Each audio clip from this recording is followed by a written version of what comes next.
Alright, all you numerology nerds, let's talk Charlie Kirk again, because you thought that it was just a name. No, this is a script, and the numbers, they don't lie. Check this out.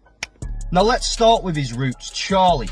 Charlie comes from Charles, which is the old Germanic word for Karl, meaning man, often translated as free man. It's literally the everyman name, the people's name.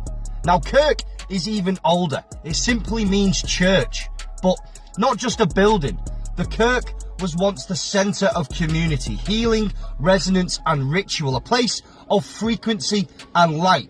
So put it together and you have got Charlie Kirk, literally meaning the free man of the church. That's either one hell of a coincidence or the perfect stage name for the role that he has been playing, because names aren't accidents, these are signals. Now think about how the church has actually shifted over time. Once it used to be a chamber of sound and vibration, sacred geometry carved into stone, stained glass turned into light, a place of resonance and healing.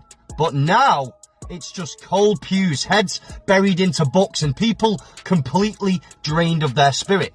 The free man of the church today isn't freeing anyone. He's just another face of the world stage, keeping the illusion alive. I mean, how many times did Charlie Kirk actually preach the Bible? He loved it. He never stopped preaching out of the Bible. Now here's where the numbers hit hard. His initials are C and K. C is the third letter of the alphabet and K is the 11th. Now multiply them together and you get 33. The most infamous master number showing up in secret societies, staged events and elite rituals across history.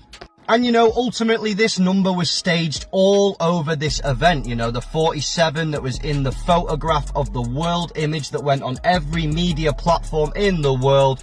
4 plus 7 is 11, times it by 3, you have got 33. And then, you know, the case for the Charlie Kirk murder was literally closed within 33 hours. And weirdly, obviously, Charlie Kirk's wife has been hitting us with some crazy symbolic situations, like the numbers on their child's top right there, you know, the 3, and then obviously the GG symbolizing the 66. And let's not forget to mention the video that she posted of her last moments with her beloved husband, which you would imagine would be a private moment. The very questionable hands that look very mannequin-like.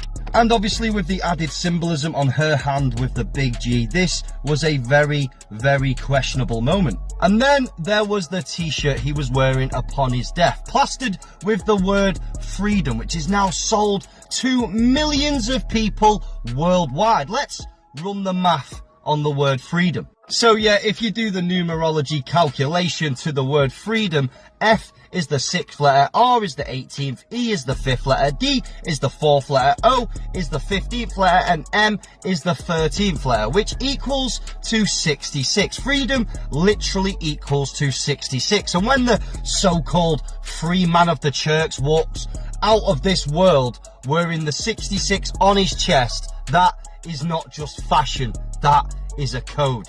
So what do we see when we line all of this together? A name that translates to the free man of the church. A church that once resonated with love and divine frequency and now hijacked by the elites for control. A shirt that is screaming freedom but coded as 66. And then his initials that literally point to the number 33.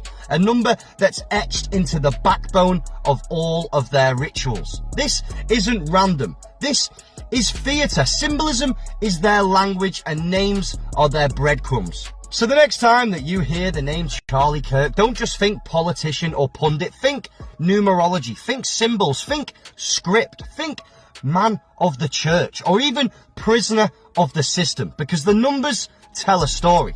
And remember, obviously this was just for entertainment and I'm as fictional as a dinosaur, baby.